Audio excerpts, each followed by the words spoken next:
Hey guys, welcome to Medical Documentation and Scribing class number 3. I hope that you are feeling confident and ready to tackle this next part of the chart, which is the review of systems. Last class, you guys tackled your HPI practice in addition to pulling out those bolded elements from the HPI and realizing that the bolded elements are a nice outline for how to structure those HPIs. At the end of this class, you'll do the same thing as far as building on that chart and doing some practice videos with HPIs, as well as bolded elements and the new skill we're going to learn today, review of systems. But for the first half of the class, we're going to focus on what review of systems are and doing some practice together. Before we do that, let's pull up our ABC General template one more time for some quick review. All right. So, as a reminder, anything that you see highlighted in this green text represents something that would be automatically imported to the chart from the electronic medical record. Since we are currently practicing in our word processors, we're using a little bit of imagination. Once again, if we were actually in the EMR, anything that was this triple asterisk or a wild card would represent something that would be a hard stop for the physician signing off on the note. In addition, it gives you a handy little shortcut to F2, to use the button F2 through the note to highlight anything that needs edited or you need to draw your attention to. As a reminder, you want to make sure that if you leave a wild card in that note once you've completed it, you want to mean it. Meaning if that wild card is there, that's something that you absolutely want to draw your physician's attention to. All right, so let's move on down here. HPI, the narrative of why the patient is there today. Everything in the billable elements, which we covered last week, is pulled right from the HPI. Similarly, what we're going to learn today, the review of systems, is also going to be pulled directly from that HPI. Everything that's in your review of systems, everything that is in your billable elements should come directly and match what's in your history of present illness and vice versa. Everything in your HPI, everything in your billable elements, and everything from the review of systems is from the perspective of the patient. Next week, we're going to switch gears and speak about something that is written out from the perspective of the physician. But for now, and everything we've learned up until this class, we are documenting from the patient's perspective. All right, now that we've done a quick review of what we've learned so far and what we're building on today, the review of systems, we're going to jump back over to our lecture slides. So first, a definition. So the review of systems is a systematic listing of all the symptoms organized by system that may or may not be associated with the chief complaint. A big takeaway for your review of systems is that all of the review of systems come from the patient. Thus, it's considered subjective. Again, next class, we're going to jump into things that are from the physician's perspective, therefore objective. When you're documenting in the review of systems, everything is considered either present or absent. So present is anything that the patient designates as an affirmative or positive. Negative systems are designated as a negative or a deny. The provider may ask, are there any other symptoms or something to this effect? And that gives the patient an opportunity to disclose any other information aside from the litany of, or laundry list as we fondly call it, questions for the review systems that they will likely go through. Okay, so we're going to ask a quick question here and then we're going to jump into what that laundry list looks like. So, review systems. Which of the following is true about pain? This is something that was covered more so in your reading than what we've explicitly said in this lecture so far. So option A is pain is a system, not a system, but a symptom. Pain is felt by the patient. Pain belongs in the review of systems, ROS, what we're learning today, or D, all the above. You can pause here, give yourself a second to think. I'm going to jump right into the answer, and the answer is D. As mentioned previously, everything that we have talked about in this class up to this point is from the patient's perspective. Therefore, everything that comes from the patient is subjective information. Again, the HPI, The bolded elements or billable elements, you may hear me use those two words interchangeably, it's just an update in verbiage, and the review of systems are all from the patient. So the takeaway here is pain is a symptom, it is felt by the patient, and it belongs in the ROS. Later, you see the explanation of make sure to know the difference between pain and tenderness. Tenderness we're going to cover extensively next class, but to go ahead and give you a little tidbit here, tenderness is objective. It is elicited by the physician and is dictated in the physical exam. But for now, your big takeaway is to remember that pain is subjective from the patient and to make sure you include it in your review of systems. All right, moving on to evaluation and management codes. Similar to last week, the ROS also has different levels of complexity that feed into how highly a chart is billed, or in what amount rather the chart is billed. I want to bring your attention to two main things here, right down here at the bottom of the PowerPoint. And that is, let's go back here. If a patient is triaged at a level 4 to 5, then there needs to be 2 to 9 systems in the ROS. Well, wait, hold on. Triaged at a level 4 to 5, what does that mean? So let's backtrack. This class is taught through the lens of the emergency department. So when somebody comes into the ER, they're seen by the triage nurse prior to being brought back into the emergency department. When they speak to the triage nurse, they give a very high overview of what's going on with them. Based on the nurse's assessment of why that patient is presenting, they're going to give them an ESI assignment level 1 through 5. 5 is the least complicated. 5 is something along the lines of a very small injury, stubbed toe. That seems a little bit of an extreme example, but this is very simplistic. Then all the way up through a level 1 is typically somebody is in critical care, and this is a traumatic case. So on levels 4 through 5, in the context of the ER, they can be seen independently by an advanced care provider. So advanced care providers are physician assistants or nurse practitioners, and they're able, again, to see that level 4 or 5 completely independently. Typically, because we usually scribe for a physician, they're not going to see those level 4 or 5s with that advanced care provider, or previously known as mid-levels. They're going to see them independently, so that 2 to 9 is important to note, but more often than not, you're going to be seeing levels 1 through 3 with your physician, either independently or alongside an advanced care provider. When you're doing so, you want to make sure you're striving for 10 systems in the ROS. Now, in years past, when I say years past, I mean literally last year, this was a little bit more complicated. Now, it's relatively straightforward in the templates that we use and the physicians that we work with, so that getting those 10 systems is more straightforward than it used to be. Similar to what we learned last week in our billable elements, there may be circumstances in which the review of systems is limited by. Once again, these will be forgiven for billing requirements as long as that limited by portion of the chart is filled out at the top, as well as you'll see a small statement under the review of systems replicating that limited by under the review of systems.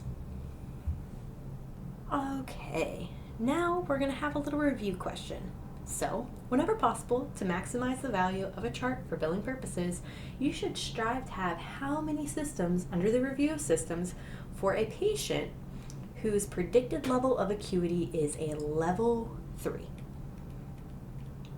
Let you read through the options here, pause if you'd like to think about it. I'm going to jump right into the answer, and that answer is D.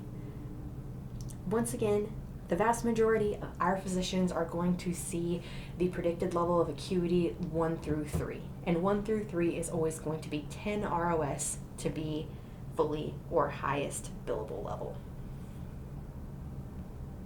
All right, now we're going to go into a little healthy reminder on how to use templates. We covered this, and I said we'll say it every week. With any templates, it doesn't cover absolutely everything you could need, and it also could give you way more information than you need for your encounter. Remember, it's a starting point. Take out anything that was not discussed and add anything that's not there. A huge thing here is to make sure that there is no contradicting information from what happened during the encounter versus what was in the template. We're going to cover this extensively in our practice problem coming up.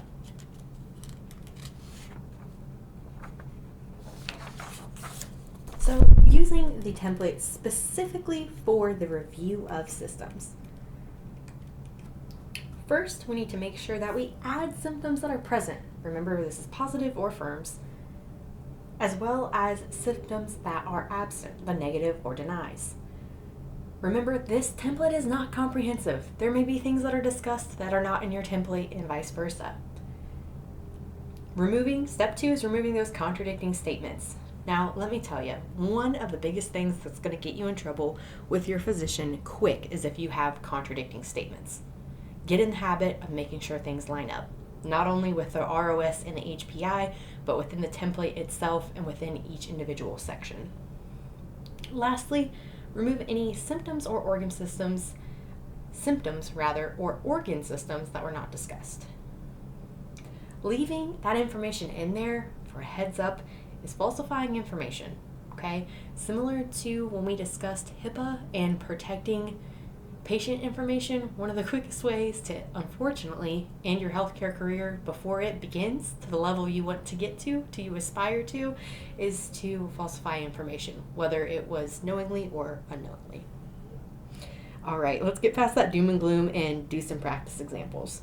So within Pilot, you're going to find an electronic document, so ignore these nice long URLs here.